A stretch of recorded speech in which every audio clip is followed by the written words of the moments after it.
viendo bien ahí? Sí, ahí se ve bien. Vale. Pues un gusto estar acá hoy hablando con ustedes en este tema que, que realmente me apasiona, que son los cuidados paliativos pediátricos. Muchas gracias al doctor Pedro y a la doctora Beatriz que me invitaron a dar esta charla. Eh, pues siempre estoy dispuesto a hablar de este tema. Y pues cuando me invitaron y desde México, pues también tengo muy buenos recuerdos. He estado 2 veces en su país. La última fue en mi luna de miel hace unos 3, 4 años. Y la primera fue hace 10, 11 años que estuve en la Ciudad de México precisamente presentándome para posgrado en el Instituto Nacional de Pediatría para gastroenterología pediátrica. Entonces, no, precioso país y pues tengo muy buenos recuerdos y pues encantado de estar hablando hoy con ustedes. Eh, de mi paseo por México recuerdo que tenemos algunas palabras acá en Colombia que pueden sonar, digamos, ofensivas cuando uno las dice en México. Entonces, mis disculpas si llego a utilizar algún término que está mal dicho allá, procuraré no hacerlo. Es parte de nuestras particularidades latinoamericanas, pero voy a hacer el esfuerzo de no decirlo. Entonces, para ya entrar en materia, vamos a hablar de cuidados paliativos pediátricos y lo quise poner así a son de pregunta, porque normalmente cuando pensamos en cuidados paliativos, generalmente pensamos en el paciente adulto, en el paciente terminal, en el paciente con cáncer, en el paciente en que no hay nada más que hacer, ¿cierto? Y casi siempre también cuando me entrevisto con alguna familia es la primera pregunta que les hago, si saben qué son los cuidados paliativos pediátricos. Y de 10 personas que le pregunto, digamos que no son personal de la salud, 9 no saben qué es, y la persona que sabe normalmente o me hace una cara de sorpresa, otros me hacen una cara de preocupación, o otros sencillamente empiezan a llorar. Ya entonces sí hay un desconocimiento bastante importante. Cuando yo me formé como médico general y como pediatra, ese era un tema del que definitivamente no hablábamos, no existía, pero en la medida en que fui, digamos, creciendo entre mi carrera profesional, soy pediatra hace 10 años, sí me di cuenta de ese vacío que existió en la atención de estos pacientes con enfermedades limitantes o amenazantes, donde sufrían por falta de una atención y un acompañamiento de esos síntomas molestos que le disminuían su calidad de vida y que le generaban un sufrimiento importante. Entonces, de allí esa fue mi motivación para estudiar cuidados paliativos pediátricos. Primero quiero que pensemos en estas preguntas, eh, que recuerden ustedes en algún momento qué saben de los cuidados paliativos, pero que al mismo tiempo se pregunten por qué oímos tan poco de ellos o por qué eso es un tema que omitimos, ¿sí? Eh, Probablemente sea parte de ese miedo que tenemos como seres humanos a hablar de la muerte, el tabú que nos representa ese tema.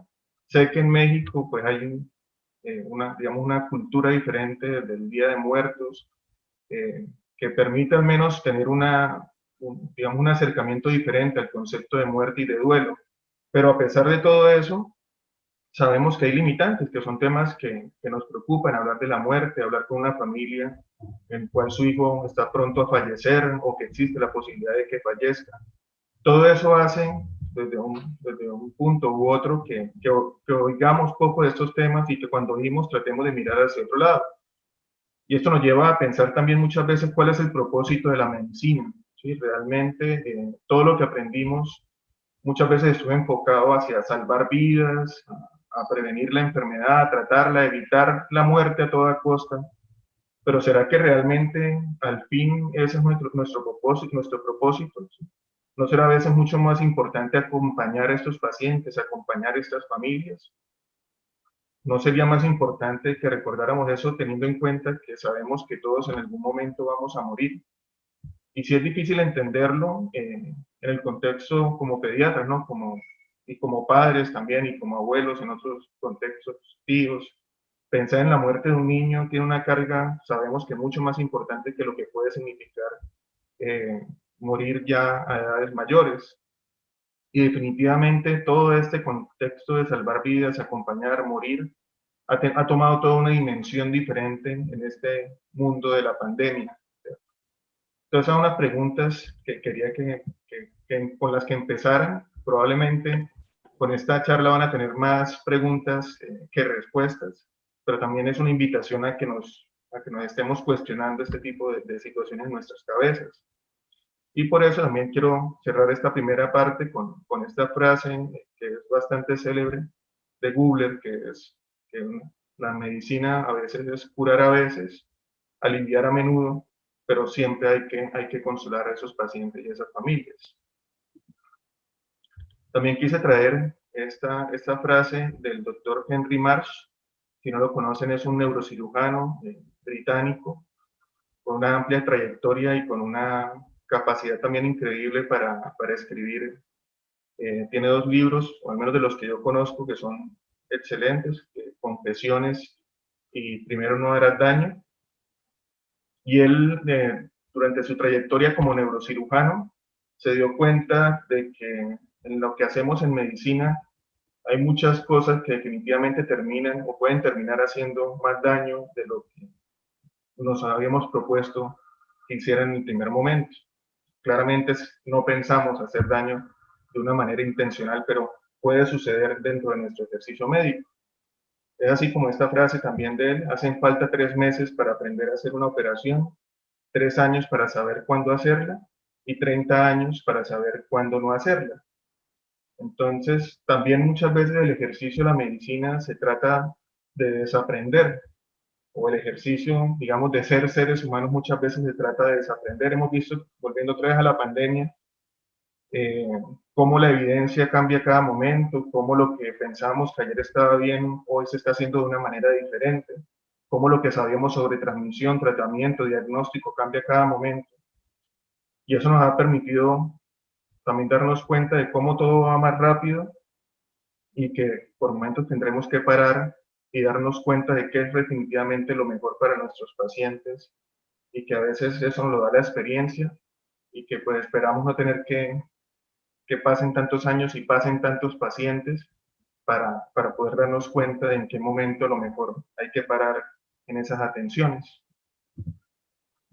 Ya entrando a la materia de la charla, voy a contarles 3 historias, porque he hecho esta charla definitivamente muchas veces en estos 3 años que llevo dedicado a los cuidados paliativos, y creo que las charlas magistrales donde les doy todos los conceptos se vuelve primero tediosa y al fin creo que queda poca información en nuestras cabezas. Pero cuando damos estos ejemplos, creo que nos permite entender un poco más lo que hacemos en materia de cuidados paliativos pediátricos. Entonces, el primer caso es una historia, es la historia de Francisco. Francisco tiene 13 años.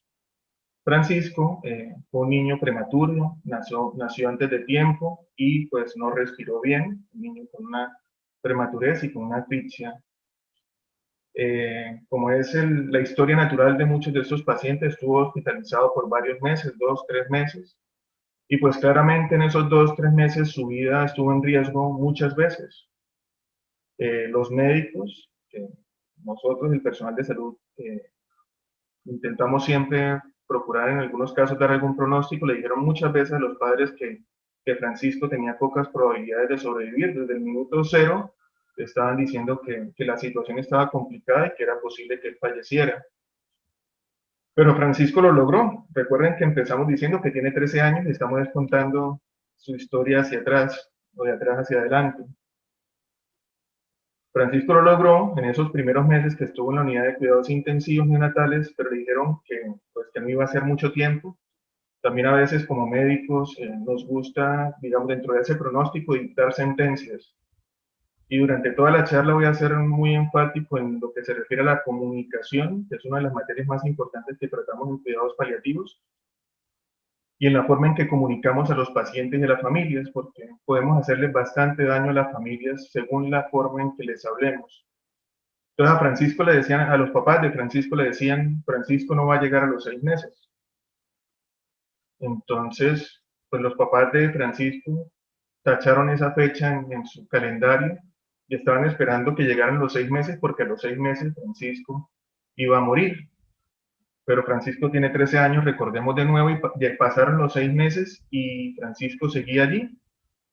Entonces el médico extrañado, bueno, llegó a los 6 meses, pero a los 2 años no va a llegar vivo Francisco.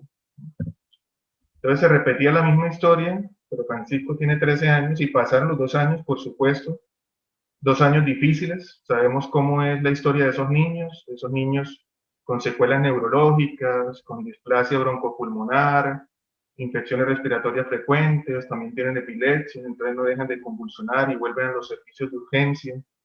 Necesitan cirugías, necesitan gastrostomías para alimentarse, etcétera. Y Francisco en ese camino con sus padres de esos primeros años ya dejó de ser Francisco porque es otro problema de nuestro servicio, no sé si pasará en México, pero es común acá al menos en Colombia que Francisco se deje de llamar Francisco y comience a llamarse el paciente de la cama 318 o lo llamamos por el diagnóstico, ya no es Francisco, sino que es el paciente de la parálisis cerebral espástica secundaria a una hipoxia perinatal, o de la epilepsia de difícil control, o el de la escoliosis severa, o el de la displasia de cadera bilateral, del reflujo gastroesofágico, de la disfagia, de la alteración de la mecánica de la deglución, etcétera, etcétera, etcétera. Pero pasaba que dentro de esas múltiples consultas de Francisco, y de lo grave que estaba, realmente pocos pensaban en quién era y qué podían querer Francisco, o qué podían también querer los papás de Francisco. Luego de estos 2 años, vemos también que estos niños a veces entran, si lo superan, y con muchos episodios en los cuales están cercanos a fallecer, las hospitalizaciones se hicieron menos frecuentes. Y los padres nos contaban que Francisco sonreía a veces, algunas mañanas amanecía contento. Y es así como Francisco pasaron esos años que, digamos, fueron relativamente estables, luego llegaron los 11, 12, 13 años, y a esa edad de nuevo volvió a recaer, las convulsiones se hicieron más seguidas, él permanecía agitado, nos decían los papás que parece que le duele algo, ingresó varias veces a cuidados intensivos, le tomaban exámenes, requirió intubación, le ponían antibióticos. Y los papás que antes nos decían que ocasionalmente sonreía y amanecía contento, ahora nos dice él sufre todo el tiempo, ya no ríe ni sonríe. Pues ya se imaginarán cómo es Francisco, ¿cierto? Un niño de estos que frecuentemente acuden a nuestros servicios de hospitalización y de urgencias, y desafortunadamente también en algunas ocasiones a cuidados intensivos, niños con bastantes secuelas, con una parálisis cerebral, clase funcional 5, con epilepsia, con gastrostomía, con una escoliosis, con muchas neumonías. Y la mamá nos decía que Francisco desarrolla enfermedades que hacen cada día más difícil su existencia, provocándole un gran sufrimiento, y presenta sofocamiento por falta de oxígeno de día y de noche, y bajo nuestro sistema de seguridad social los tratamientos, además de tardíos, son ineficaces.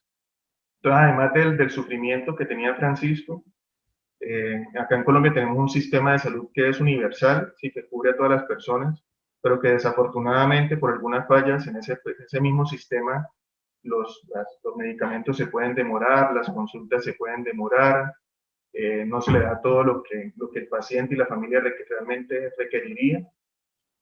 Y entonces, en medio de ese sufrimiento, los padres solicitan la eutanasia para Francisco. Realmente ellos lo piden como concepto de muerte digna,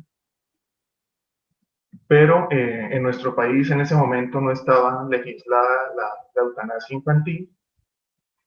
Lo que sí recibió Francisco luego de muchas consultas, de falta de atenciones, fue una atención al final de la vida en cuidados paliativos, y luego de unos 2, 3 meses donde se logró estabilizar, controlar el dolor, los síntomas que él tenía, Francisco murió al lado de su familia, hospitalizado, con una notable disminución del sufrimiento y de su dolor. Entonces, esta primera historia pues, nos permite entender primero que los cuidados paliativos y la atención de cuidados paliativos No solamente es para pacientes con cáncer, ni solo es para pacientes al final de su vida. Francisco solo la pudo recibir hasta el final, pero en cuidados paliativos atendemos y controlamos los síntomas de estos pacientes a través de su vida. ¿Sí? Si hay un niño que tiene la posibilidad de tener una disminución en su calidad de vida por algún síntoma, el cuidado paliativo permite, el cuidado paliativo pediátrico permite ayudar a mejorar esos síntomas y que esos niños y esas familias, repito, tengan calidad de vida. Lo otro que nos permite ver esta charla es ese concepto de muerte digna. No sé cómo esté la discusión en México. En Colombia ya tenemos aprobada la eutanasia infantil y este caso precisamente fue el caso que llevó a la discusión de la muerte, de la eutanasia infantil en Colombia. Es un caso de la vida real, está así textualmente copiado de la sentencia de la Corte Constitucional colombiana que llevó a que se pidiera la aprobación de la eutanasia infantil, pero hasta ese momento se entendía muerte digna como sinónimo de eutanasia. ¿Sí? Solo se pensaba que la única forma de tener una muerte digna era a través de la eutanasia. Y realmente no. Los pacientes, a través de los cuidados paliativos, pueden tener una atención que permite que tengan una muerte digna. Tanto es que luego de las voces que exigimos desde los cuidados paliativos, que no podíamos hablar de eutanasia sin haber realmente aclarado este punto, es un prerequisito que si en algún momento, y afortunadamente en estos 3 años que estoy en nuestro hospital, no ha habido ninguna solicitud de eutanasia infantil, pero siempre que una familia o un niño pidan, hagan esta solicitud, siempre es un prerequisito que hayan recibido cuidados paliativos y ojalá cuidados paliativos de calidad. Entonces, ese es el segundo punto ahí importante en esta historia. Y lo tercero era sensibilizar a través de lo que es la comunicación con estos pacientes, entender el sufrimiento que muchas veces tienen las familias a través de esas trayectorias de enfermedad. Son pacientes a veces que conocemos desde que estuvo en la unidad neonatal, desde que estaba recién nacido, y los conocemos durante 10, 11, 12 años, igual que Francisco, pero a veces son pacientes que nos encontramos en los servicios de urgencias y que tenemos que enfrentarnos a estas discusiones y a estas conversaciones con esas familias. Entonces, recordar que es realmente frecuente y que los cuidados paliativos son necesarios en nuestro día a día. La segunda historia que les quiero contar es la historia de Cicely Saunders. Cicely Saunders es una médica, también británica, que se considera una de las madres de los cuidados paliativos, junto a Elizabeth Kubler-Ross, digamos que fueron las que dictaron lo que son los cuidados paliativos que tenemos actualmente. Y una de las cosas fascinantes que tenemos durante toda la historia de los cuidados paliativos es que está sobre todo, digamos, liderado por mujeres, algo que siempre me ha llamado la atención y que me parece muy bonito, y que diríamos que probablemente viene de ese concepto de que los cuidados paliativos, paliativo viene de pallium, que se refiere, es una palabra latina que significa cubrir como una manta, y es como esa visión, digamos, de protección que tiene la figura de la mujer y por supuesto que la ha adoptado en la atención en los cuidados paliativos. Yo les voy a contar algo sobre quién fue Cicely Saunders. Cicely Saunders nos decía frases también célebres como esta: usted importa por lo que usted es, usted importa hasta el último momento de su vida y haremos todo lo que esté a nuestro alcance, no solo para que muera de manera pacífica, sino también para que mientras viva lo haga con dignidad.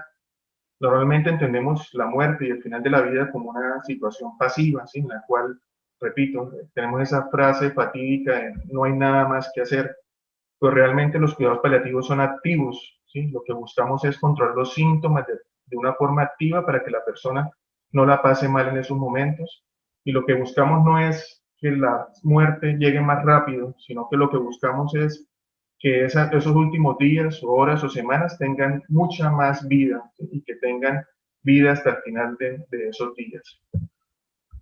Cicely Saunders tuvo una vida realmente fascinante y por eso se la voy a contar. Ella empezó estudiando economía, política y filosofía en la unidad de Oxford, y ya se imaginan la calidad académica que tenía esta mujer, pero en 1940 estalla en 1939, 1940 estalla la Segunda Guerra Mundial, y pues ella, observando todo lo que pasaba a su alrededor, dice, pues no, o sea, lo mío es es ayudar, no me puedo quedar estudiando economía, política y filosofía y yo voy a estudiar enfermería. Entonces Cicely Saunders empieza a estudiar enfermería. Probablemente de la carga física que implicaba cargar soldados corpulentos, comienza a tener problemas de columna, debe limitar el trabajo pesado que implica la enfermería, entonces decide estudiar trabajo social porque quiere seguir apoyando desde el área de la salud a estos pacientes y dice, pues, si no puedo de la enfermería, voy a estudiar trabajo social. Continuando con esta labor en salud, en 1949 ella conoce a su primer esposo, que es un enfermo de cáncer, y juntos se dan cuenta de la necesidad de un lugar donde los enfermos crónicos y terminales recibieran atención y acompañamiento necesarios y que muchas veces no podían recibir en su casa. Veían que habían pacientes que ya no tenían indicación de estar en el hospital, pero que en su casa tampoco tenían las condiciones ni la atención necesaria. Entonces, Cicely Saunders es también, siendo la madre de los cuidados paliativos, es también la madre de lo que es el movimiento hospice o los hospicios, que no sé cómo estará el desarrollo en México de estos lugares. Cuando ella se dio cuenta de eso junto a su esposo, nota desafortunadamente que como enfermera o como trabajadora social no puede hacer los cambios que ella necesita en el tratamiento, comienza a darse cuenta que el síntoma predominante de estos pacientes al final de su vida es el dolor, y entonces en medio de esa necesidad pues dice, pues voy a estudiar medicina. Entonces ella empieza a estudiar medicina, en 1950 termina la carrera y recibe una beca para estudiar dolor y lo hace por 7 años.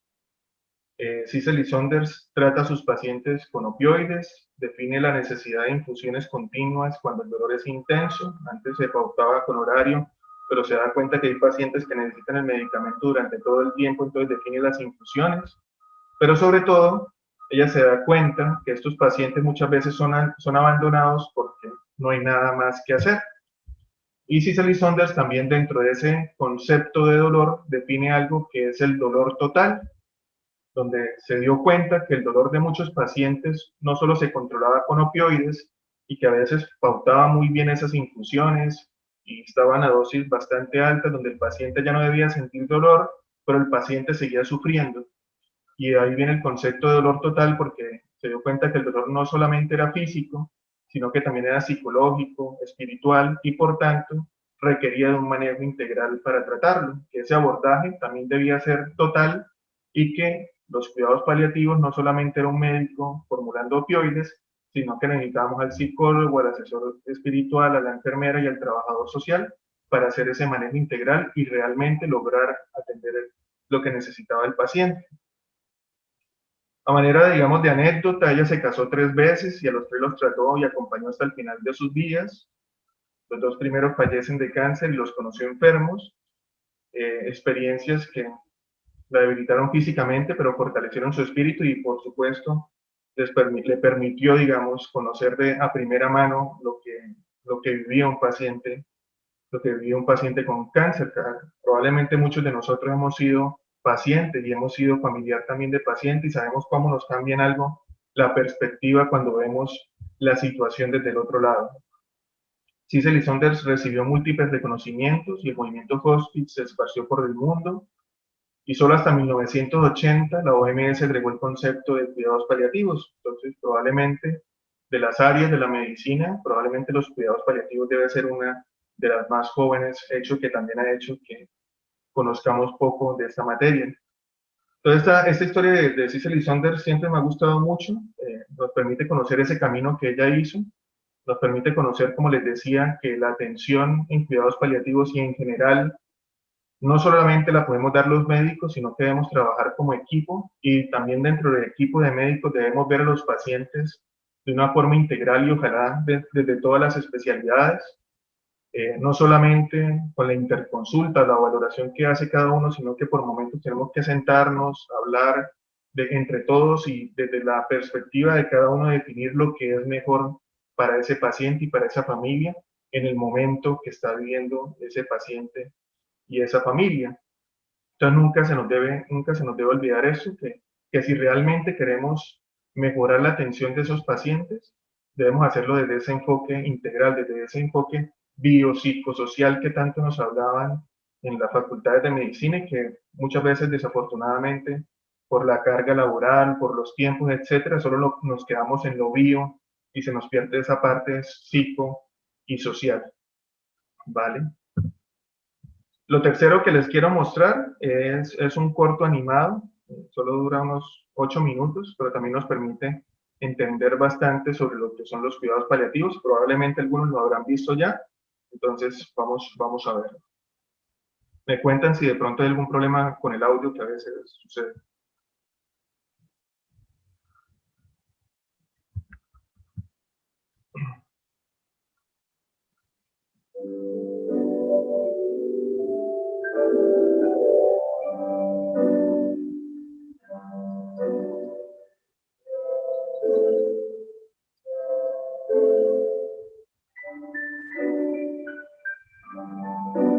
Aquí te lo dejo.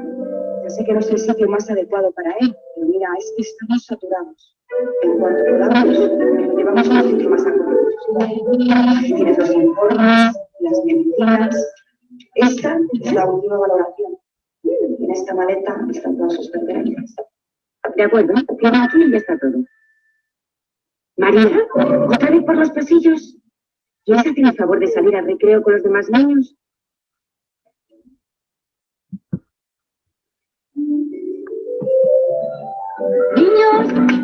¡Niños! Este es vuestro nuevo compañero. Como veis, es un poco especial. Pero entre todos tenemos que conseguir que se sienta a gusto el tiempo que esté entre nosotros. ¿De acuerdo? Bueno, vamos a empezar con la clase. ¿Recordáis que ayer hablábamos de la importancia de las comas? Las comas pueden cambiar el sentido de una frase.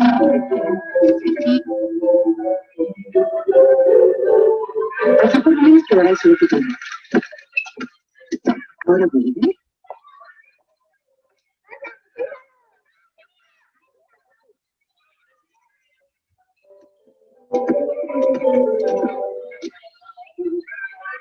Pero María, ¿dónde vas?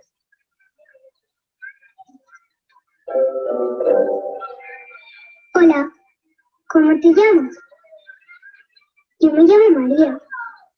Bienvenida al cole. ¿No sabes andar? Ni hablar. ¿No sabes nada? ¿Qué te pasa? Eres un poco raro. Mira, es muy fácil. Si quieres mover una mano, haces así. Y la mueves. Y si quieres hablar, haces así. Hola. Y lo haces. María, ven a jugar con nosotras. Y si te pica un brazo, ¿cómo te rascas?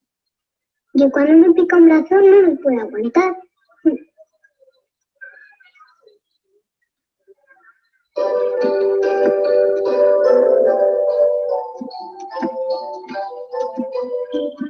¡Oh, María! ¿Pero qué haces? ¿Quieres jugar conmigo a la comba? Mira, es muy divertido.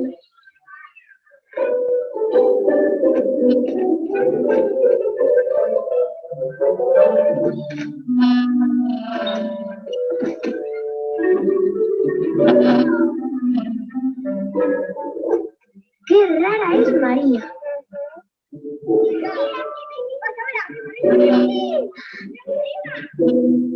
Ya sé lo que te pasa.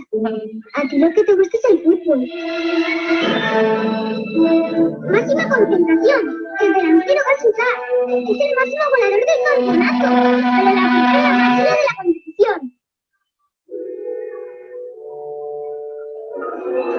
Impresionante patadón le ha dado al balón, que se acerca como una bala a la portería.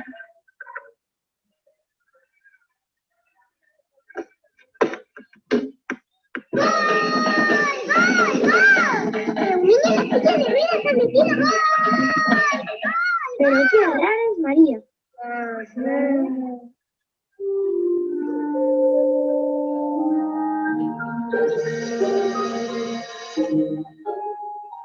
Señor, déjeme a mí, yo puedo. Muy bien, de acuerdo. Chocolate, chocolate, chocolate, chocolate, chocolate. ¿Quieres una vez una bruja enamorada de un príncipe. 1, 2, 1, 2, 1, 2.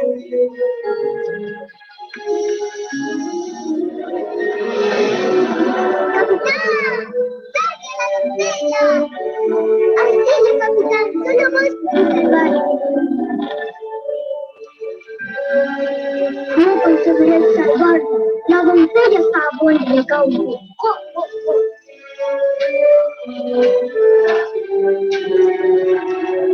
El príncipe la besa y siente fácil. 1, 2, 3, escribe inglés y mueve las manos en sus pies. 1, 2, 3, escribe inglés y mueve las manos en sus pies. ¡Admirador!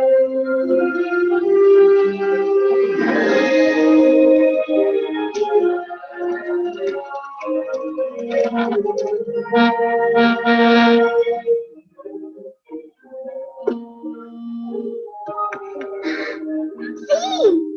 Tú solito lo has conseguido. Vas a recuperarte y vas a andar y también a hablar y vamos a viajar por todo el mundo. ¿Sabes que hay sitios donde comen hormigas? Bueno, no hace falta que comamos hormigas.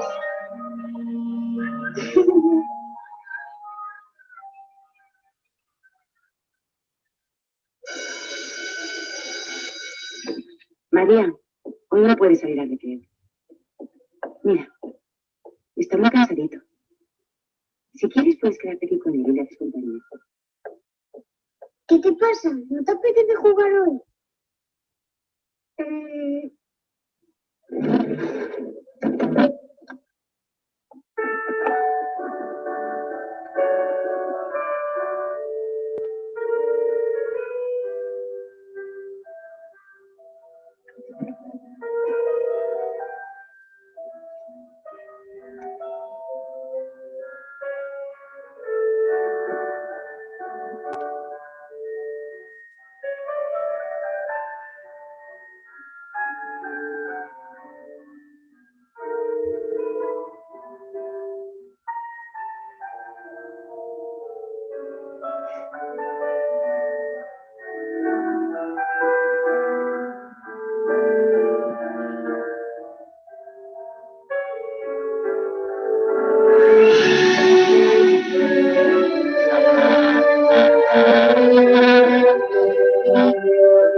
podíamos imaginar que estuviera tan malito.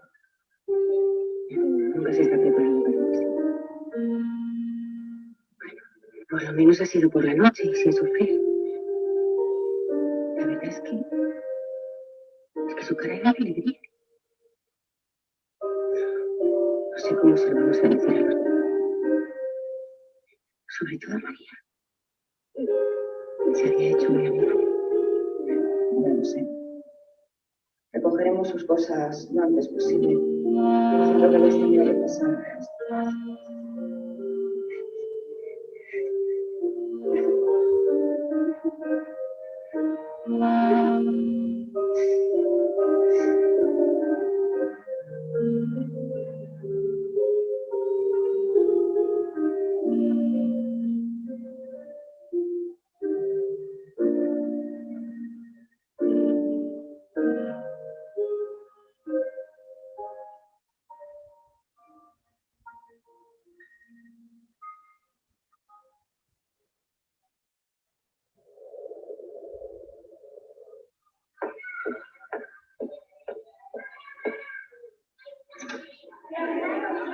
Buenos días, niños.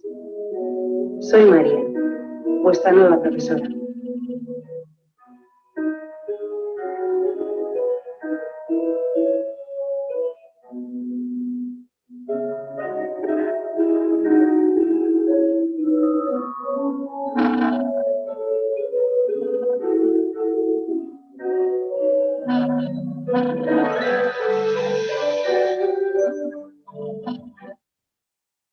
Bueno, pues no sé si lo habían visto antes. Si ya lo han visto, pues disculpas. Yo lo he visto sí, varias veces. Pues realmente todavía me sigue como enterneciendo la historia. Probablemente a muchos todavía nos pasa.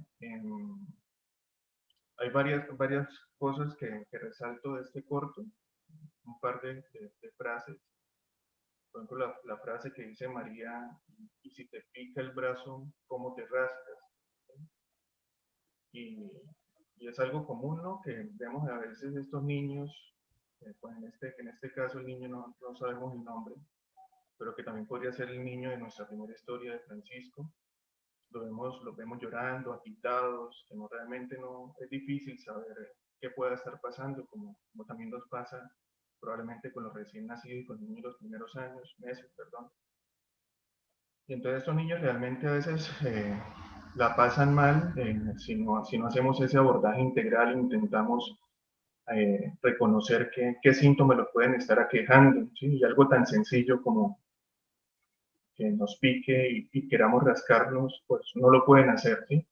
Y estos niños tienen problemas en sus bocas, pueden tener caries, pueden tener problemas de encías, pero también pueden tener muchos síntomas a través de la digestión, disfagia, reflujo, con todos los síntomas que eso implica, un dolor de oído, sí, problemas en su piel, si no les hace un adecuado cambio de posición, pues escaras. Y bueno, y si continuamos seguramente ahí hacia abajo, el estreñimiento, la escoliosis, la displasia y la luxación de la cadera, etcétera, etcétera, etcétera, son muchos síntomas que pueden generarle mucho desconfort y que muchas veces no identificamos y que desde el cuidado paliativo hacemos ese abordaje para intentar darle esa calidad de vida.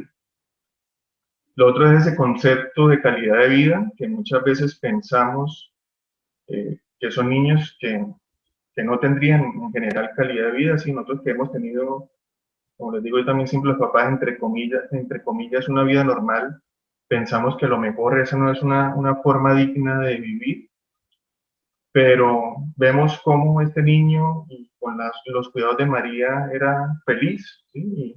Y muchas veces las familias nos dicen, no, el niño sonríe y yo lo disfruto, y yo no tengo problema en durar una hora dándole de comer, y no tengo problema en tener que estarle limpiando la traqueostomía o en estar cambiando de posición. Es la vida de ellos, de esa familia y de esos niños. Y muchas veces juzgamos y pensamos que no, que eso no es vida, y muchas veces también tenemos que intentar ponernos en esos zapatos, que muchas veces realmente también es difícil, pero intentarlo para ver realmente cómo pueden estar viviendo esa situación desde su perspectiva.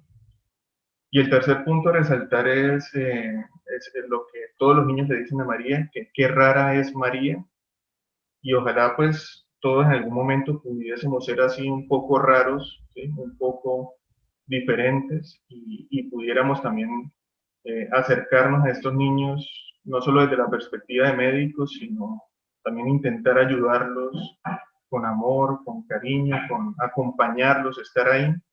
Eso es realmente importante. Un abordaje desde cuidados paliativos, como les decía antes, un cuidado paliativo de calidad, definitivamente no se resuelve ni en 5 ni en 10 minutos, son intervenciones largas donde realmente tengo que conocer la familia, saber de dónde viene, quiénes son ellos. Casi nunca les preguntamos, bueno, María o Carlos, ¿quién es Carlos? ¿Qué le gusta hacer?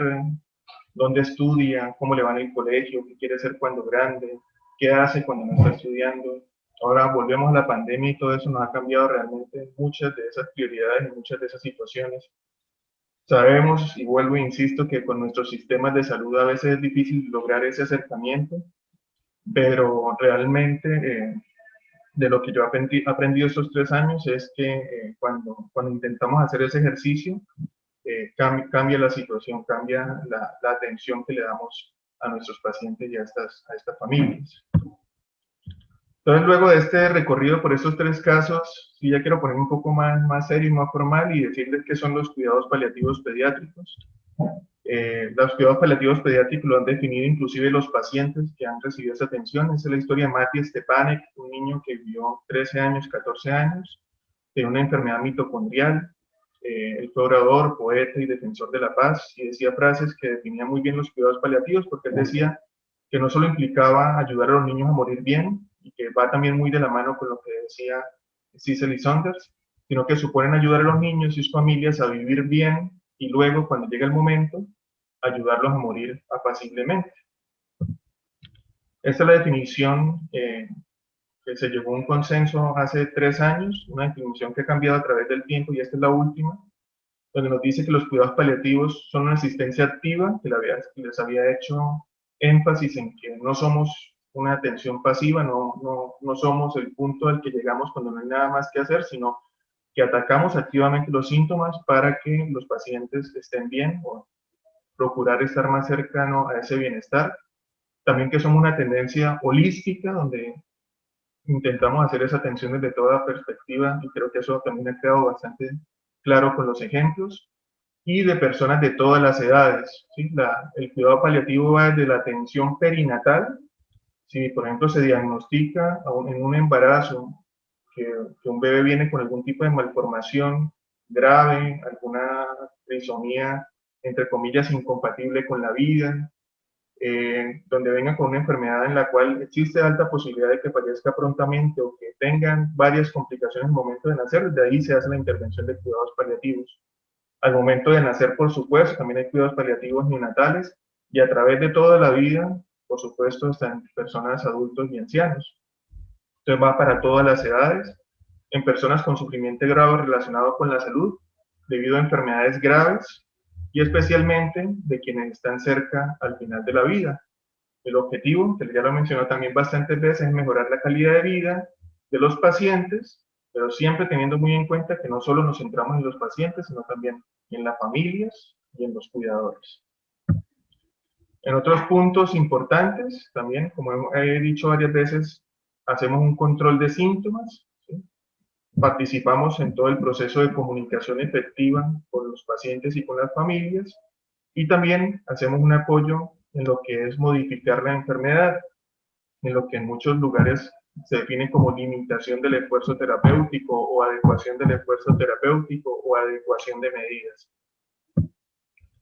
Los cuidados paliativos, como ya mencionaba también, no pretenden acelerar ni posponer la muerte, afirman la vida y reconocen la muerte como un proceso natural, brindan apoyo a la familia y a los cuidadores durante la enfermedad de los pacientes y durante su propio duelo, se proveen reconociendo y respetando los valores y creencias culturales del paciente y de la familia.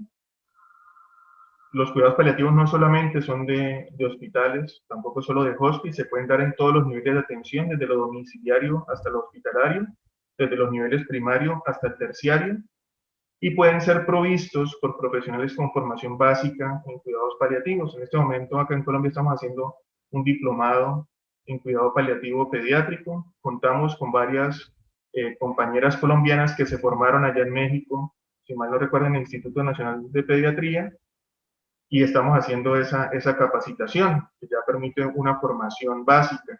En el país solo somos alrededor de 10 pediatras los que estamos haciendo cuidado paliativo pediátrico, recordando que Colombia tiene una población cercana a 50 millones de habitantes, por lo cual tenemos una carencia bastante importante, y es fundamental que todos nos formamos en estos temas.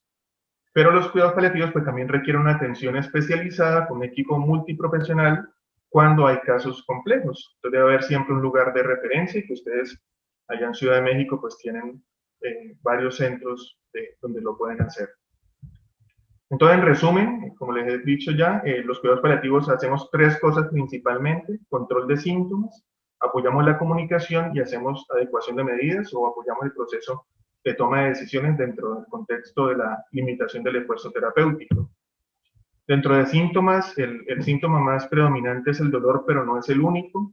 Acá les traigo esta frase de Jairo Aníbal Niño, que es un escritor colombiano que ha hecho mucha literatura infantil, literatura muy, muy bonita, y si en algún momento quieren leer textos de él, los invito a que lo hagan. Y él tiene este cuento corto que dice: dolor, no sea tan bestia ni tan cobarde, suelte a ese niño, porque no se mete con uno de su tamaño. Entonces les decía que dentro del control de síntomas están los neurológicos, donde principal es el dolor, pero también están las convulsiones, la espasticidad, los trastornos del sueño, etc.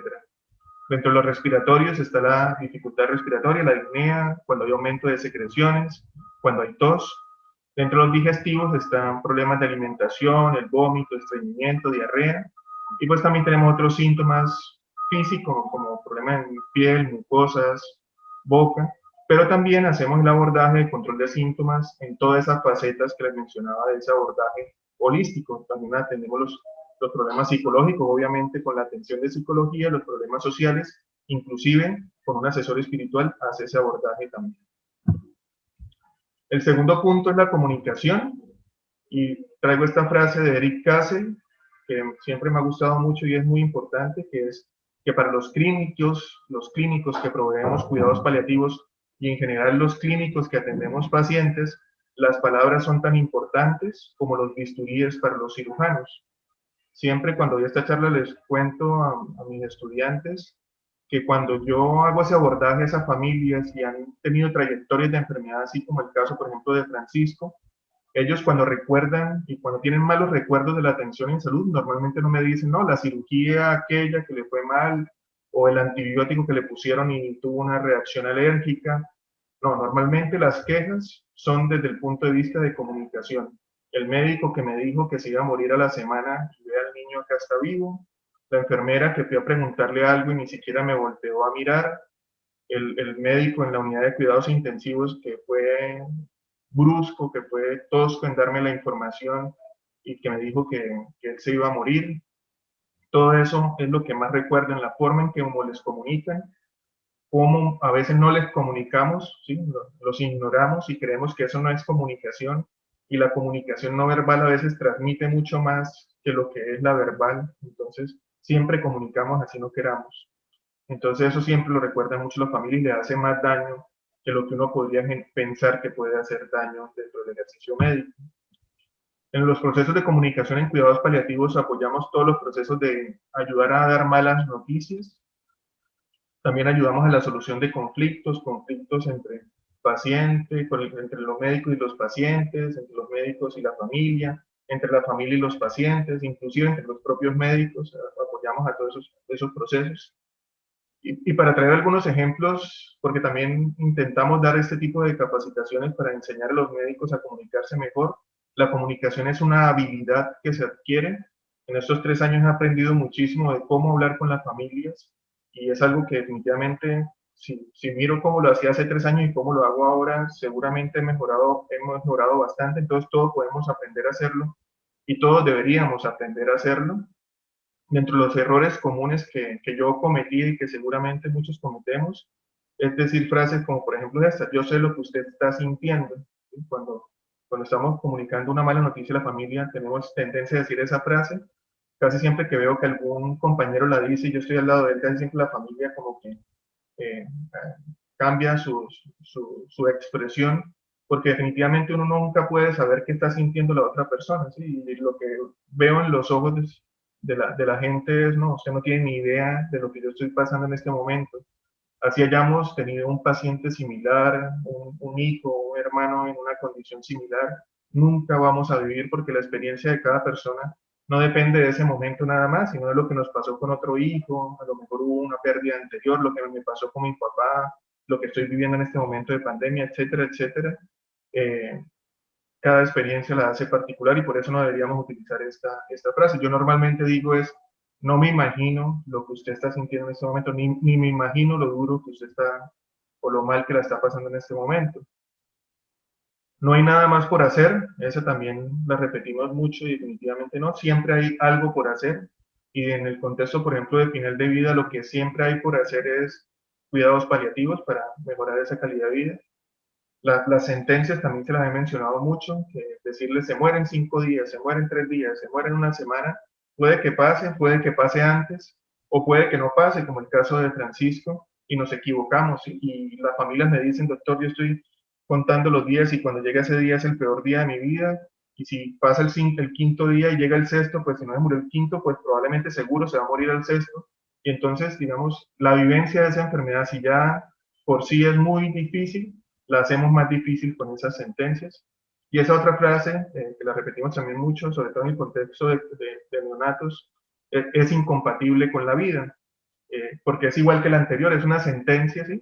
Y he visto muchos de esos niños incompatibles con la vida que viven 2, 3, 6 meses, y las familias pues disfrutan poderlos cuidar durante ese tiempo, pero ya estaban programados y les han dicho que no iba a vivir y se llevan esa sorpresa. Entonces es un daño, digamos, un sufrimiento extra que les traen a esas familias cuando decimos y lesionamos como bisturí con esas palabras.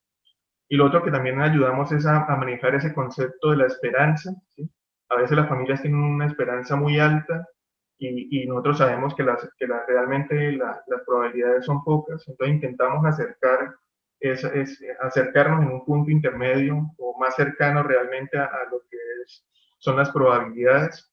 Y como médicos a veces cometemos errores como ese, ¿no? De cuando hay opciones, así digamos las probabilidades no sean tan altas, siempre damos la esperanza a tope, ¿no? Lo vamos a lograr, vamos a luchar, lo podemos conseguir, vamos con todo, vamos por tu hijo, y la familia está arriba, con el médico arriba. Y una vez comienzan las cosas a fallar, a estar todo no tan bien, a decaer, o ya definitivamente no hay opción de curación, entonces la esperanza se las lanzamos a pique, ¿no? El niño ya se va a morir pronto, no existe ninguna posibilidad. Entonces, como dice una frase popular, la esperanza es lo último que se pierde, y cuando le quitamos la esperanza a estas familias no tienen de dónde agarrarse, ¿sí? Quedan en el aire y definitivamente quedan destruidos. Yo digo que la esperanza no hay que quitarla siempre, no es necesario que ellos caigan en la realidad y se den cuenta de lo que están viviendo, no, ellos lo saben, ellos saben que la situación es difícil, y si se lo comunicamos desde un comienzo y les decimos, bueno, las probabilidades son estas, existe la posibilidad de que pase esto, esperamos que nos vaya muy bien con el tratamiento, pero sabemos que existe la probabilidad también de que no salga bien y de que pueda fallecer. Eso les permite ya tener una dimensión del evento. Pero no es necesario, así sea en el último momento, ya, bueno, ya aparte de que ya estemos sí definitivamente en las últimas horas y en el final de vida, pero quitar la esperanza y dejarlos sin eso de qué agarrarse, a veces es muy duro para ellos y es un sufrimiento extra. Yo siempre digo, nosotros cerramos la puerta, pero abrimos una ventanita ahí con esa última posibilidad, inclusive en ese contexto del milagro que sabemos que en nuestra realidad latinoamericana y con la fuerte carga religiosa que tenemos, pues siempre está presente. Entonces, todo esos procesos lo hacemos desde comunicación. Y la tercera parte que les decía que hacíamos en cuidados paliativos es la adecuación de medidas, ayudar a los equipos médicos y a las familias y a los pacientes a tomar las decisiones de acuerdo al momento que se está viviendo. Entonces, recordemos el caso de Francisco, que nace y de una vez su salud decae, ¿cierto? Pero se recupera, y sabemos que esa es la trayectoria de la enfermedad de muchos de estos pacientes crónicos, ¿sí? Ingresan, reingresan, y acá probablemente es un momento, este punto C, donde ya hay un ingreso a cuidados intensivos, pudo haber fallecido en este momento. Y bueno, normalmente esta pendiente a veces sí se recupera en el estado previo de enfermedad, pero sabemos que también después de una hospitalización de esas graves, la salud puede subir no tanto y quedar con más necesidades y más requerimientos. Y después llega otro punto, ¿sí? En el que definitivamente otro ingreso a UCI, y en ese momento puede mejorar como puede que fallezca, ¿ya? Entonces ayudamos a identificar este momento. En cuidados paliativos le llamamos el punto de inflexión, que es ese momento en que ya vemos que los tratamientos que estamos dándole al paciente son fútiles, o sea, le generan más sufrimiento y más dolor. Lo que hacemos es prolongar la vida, pero trayendo sufrimiento y disminuyendo la calidad de vida. Entonces, ese punto en que definitivamente ya definimos que un ingreso a cuidados intensivos, una intubación, una reanimación, eh, no le traen beneficios, son enfermedades que muchas veces, como decimos, no tienen una probabilidad de tratamiento o de curación, y lo que hacemos es prolongar más ese sufrimiento de esa familia y de esos pacientes, y por eso en algunos puntos se debe definir la adecuación o la limitación del esfuerzo terapéutico. He traído esos dos términos, porque como el término limitación del esfuerzo terapéutico tiene una connotación tan negativa, ¿no? Si ya por sí tiene los cuidados paliativos, ya nos pensamos en algo malo. Limitación puede ser como quitarle cosas, esfuerzo, entonces estamos limitando el esfuerzo, estamos dejando de hacer cosas y nos estamos esforzando menos. Entonces, por eso se está utilizando o adecuación del esfuerzo terapéutico o ya también algunos, sobre todo personas de cuidados paliativos en España, han definido mejor el término adecuación de medidas, un eufemismo para que las cosas suenen un poco más bonitas. En cuidados paliativos, entonces, quedó también claro que hacemos un manejo multidisciplinario, inclusive más, podríamos decir, transdisciplinario, que está muchas veces liderado por el pediatra paliativista, pero que también tenemos enfermería, psicología, trabajador social y asesor espiritual. Y el resto del equipo lo conforman todos los especialistas y demás áreas terapéuticas. Cuando estuve formándome en cuidados paliativos en España y también estuve haciendo algunas rotaciones en Argentina, de las cosas que más me gustaban era eso, que realmente funcionaban como un equipo. Y el cuidado paliativo, para que sea de calidad, debe ser desde esa perspectiva. En cuidados paliativos, por ejemplo, en Argentina, con la doctora Ruth Kiman, ella es la líder, pero perfectamente se reparten el trabajo en las mañanas y hay pacientes que va a verlo la enfermera con la psicóloga, el otro va el trabajador social con la paliativista, y así definiendo las necesidades de cada paciente, así se reparten los roles, y de acuerdo también a lo que van haciendo las valoraciones, pues después se reúnen con la familia y entre ellos para definir esas atenciones. Entonces, si tenemos realmente y si en algún momento, después de esta charla, ven la necesidad de crear un equipo, de tener un servicio de cuidados paliativos, esta también debe ser una de las metas, que sea un equipo. Pero hablando después de todo lo bonito y de todo lo malo que pueden ser los cuidados paliativos, también para traernos un poco a la realidad, entender que la situación de cuidados paliativos a nivel mundial se queda bastante corta en el mundo. Estas son estadísticas de la Organización Mundial de la Salud del año 2015. Decían que 40 millones de personas en el mundo estaban necesitando cuidados paliativos. Normalmente, de la totalidad de personas que necesitan cuidados paliativos de todas las edades, un 10% corresponden a niños. Y vemos que a pesar de lo que pensamos, cuando pensamos en cuidados paliativos igual a cáncer, pues no, la mayoría son enfermedades cardiovasculares, y en pediatría realmente los más comunes son los pacientes neurológicos, parálisis cerebral, todo lo que es, sobre todo secuelas del periodo perinatal, pero también todas las neurológicas y neurodegenerativas que requieren atención desde cuidados paliativos. Más o menos 2/3 partes son no oncológicos y 1/3 parte son oncológicos. ¿Cuáles son las deficiencias que tenemos? Que el 86% entonces de quienes necesitan cuidados paliativos no los reciben. Les contaban cómo estaba la situación acá en Colombia. El 83% de la población mundial no tiene acceso al alivio del dolor. Es una limitante también bastante grande que tenemos, que no hay disponibilidad de medicamentos. Los medicamentos casi todos están centrados en el primer mundo. Y también entre los propios profesionales de la salud no sabemos muchas veces cómo titular un opioide, cómo manejarlo. Tenemos opiofobia, nos da miedo por darle morfina a un paciente que se va a volver adicto, etc. Y los pacientes la pasan mal también dentro de ese propio desconocimiento que podemos tener del manejo del dolor. Y el 98% de los niños que necesitan cuidados paliativos viven en países de ingresos bajos y medianos. Entonces, yo creo que eso nos permite ver realmente cómo es ese panorama mundial, que es bastante preocupante y que acá estamos intentando mejorarlo día a día. Y pues para no perdernos del tema de moda, pues los cuidados paliativos también pueden y dan apoyo en este mundo del COVID.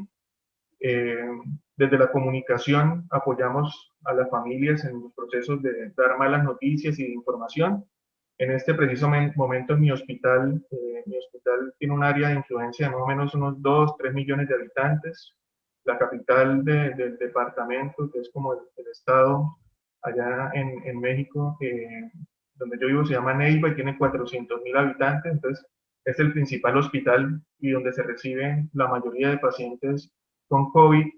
Y dentro de este momento yo soy el líder del programa de comunicación para los pacientes y las familias en esta pandemia. Como se han limitado las visitas, no pueden venir a visitar a sus familiares.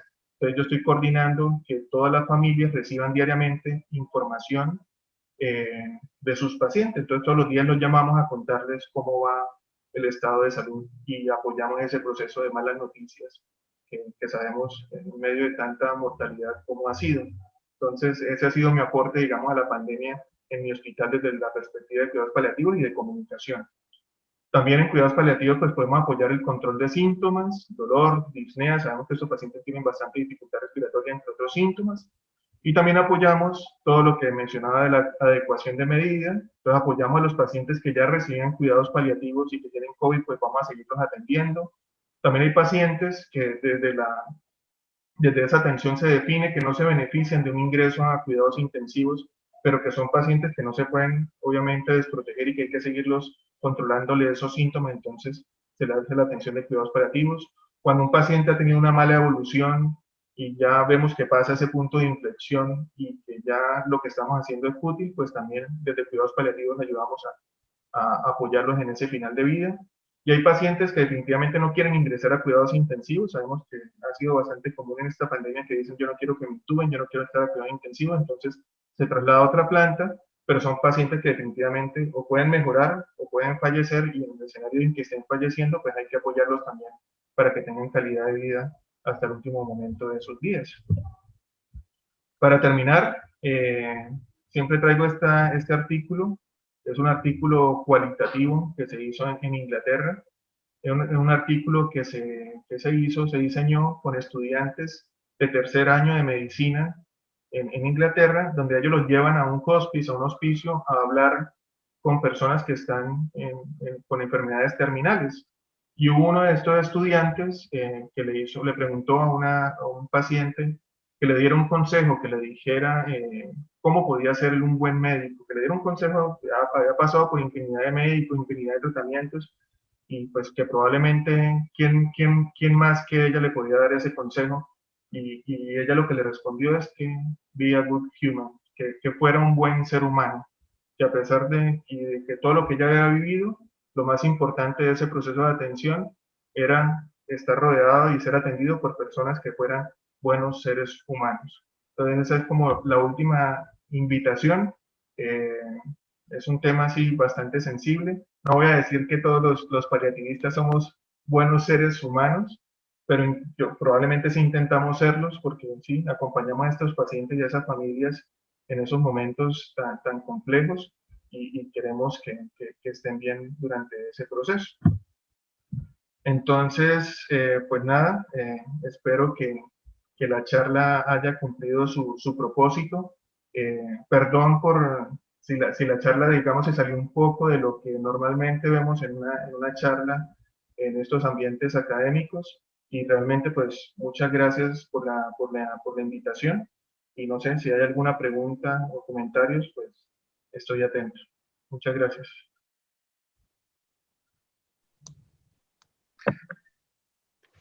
Doc, yo sí tengo una pregunta, y es sobre, bueno, como que los cuidados paliativos entendemos mucho también que es para, o sea, para evitar el dolor, para disminuir el sufrimiento y demás.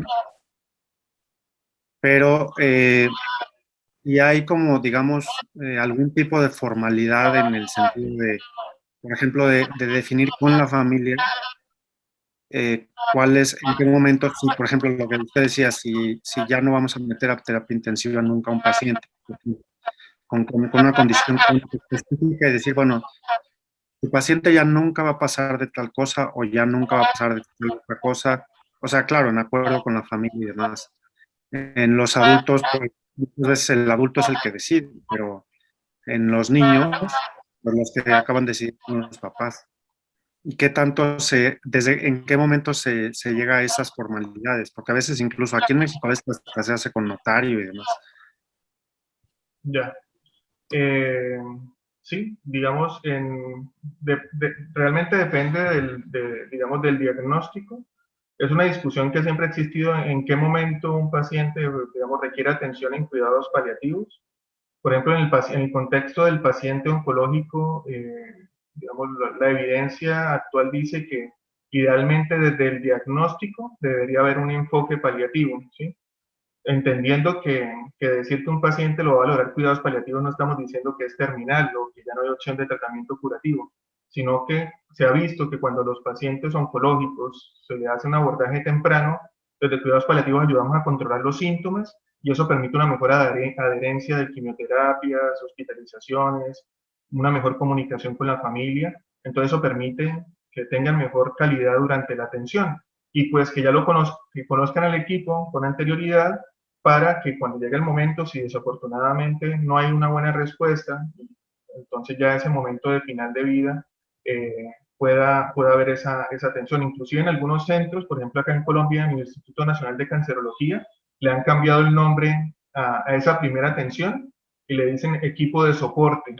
Entonces, como para quitarle la carga de cuidados paliativos, le dicen, no, va a valorarlo el equipo de soporte oncológico, que son los de paliativos, pero sin llamarse paliativos, para que la gente, inclusive el mismo equipo de salud, no piense que ya es un paciente que está limitando el esfuerzo terapéutico.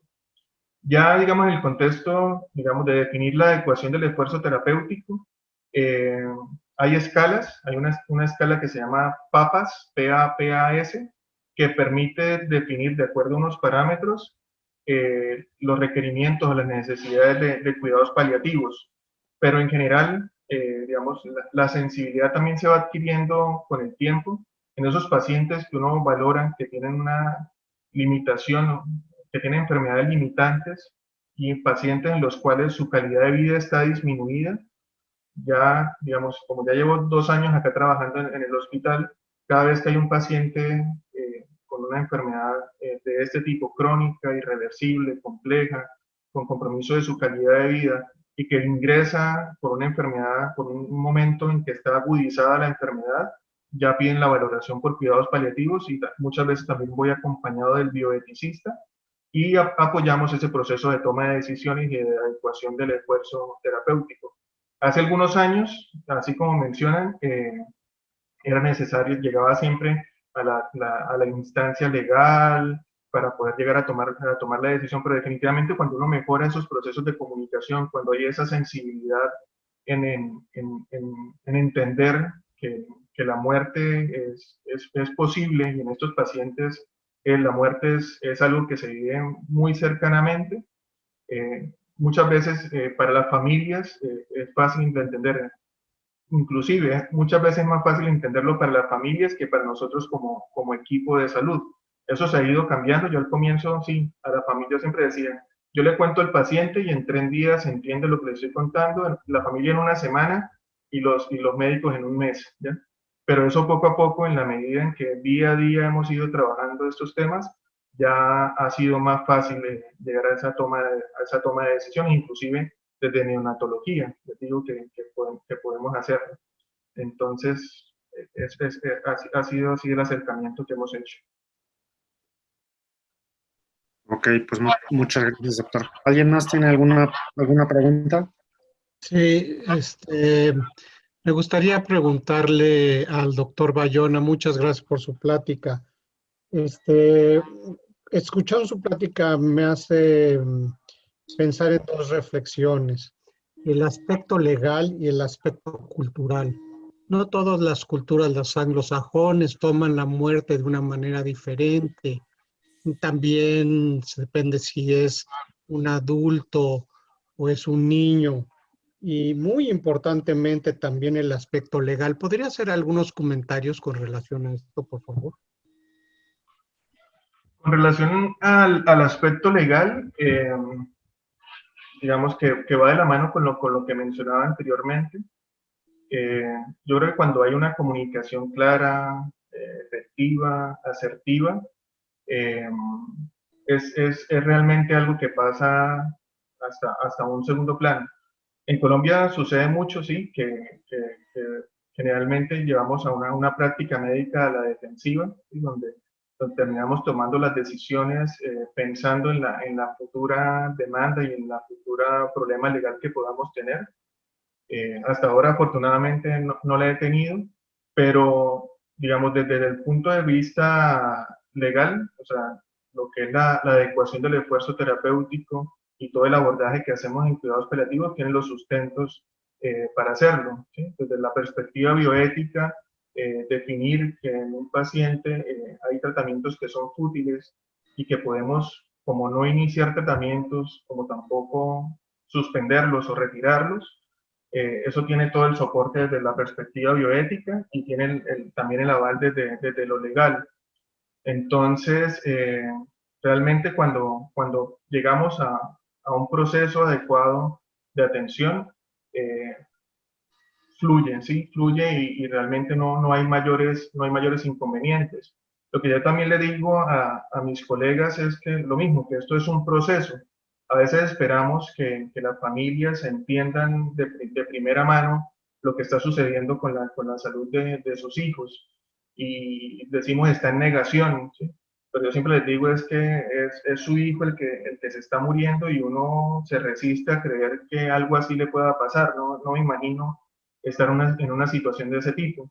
Pero a veces sí puede estar el niño muy grave y no perciben la magnitud del asunto, pero a veces lo que necesitan es tiempo. Y lo que necesitan es una y dos y tres conversaciones y que vaya después el psicólogo y que vaya el paliativista y que vaya el médico tratante, todos intentando hablar el mismo lenguaje y eso permite llegar realmente a tomar esas decisiones y que no llegue a esas vías legales. Muchas veces sí pasa, acá cuando hay problemas es cuando llegamos chocando, ¿sí?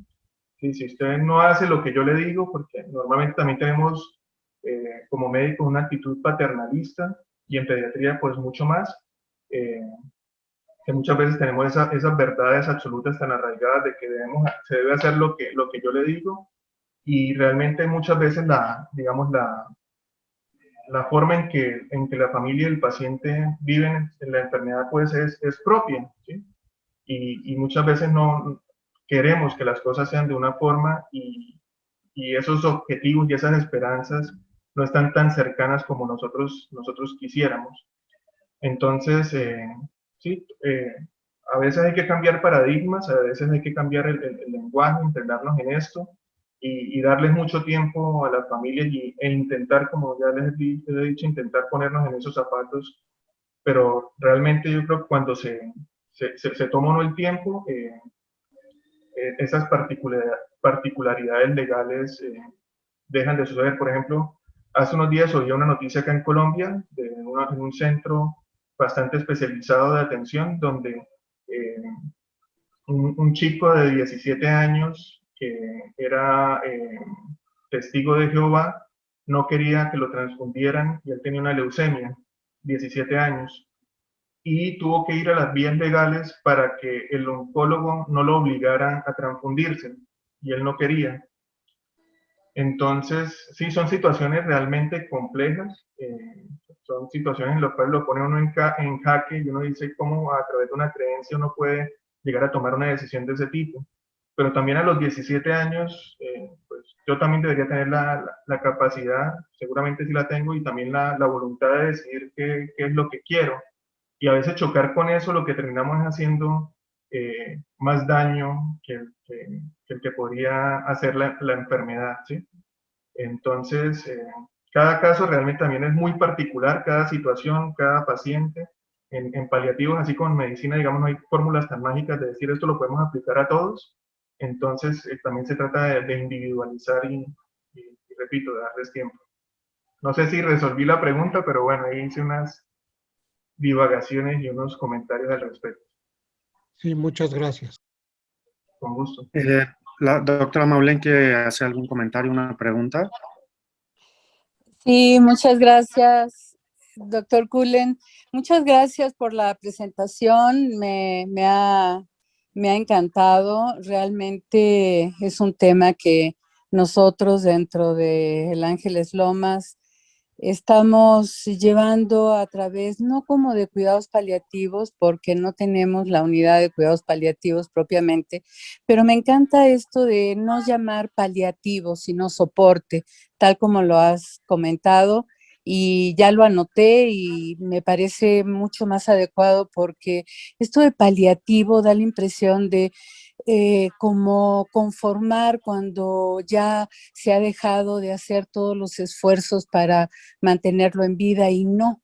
realmente soporte, habla de todo lo que se debe continuar haciendo para el bienestar del paciente, aunque su condición sea al final de la vida.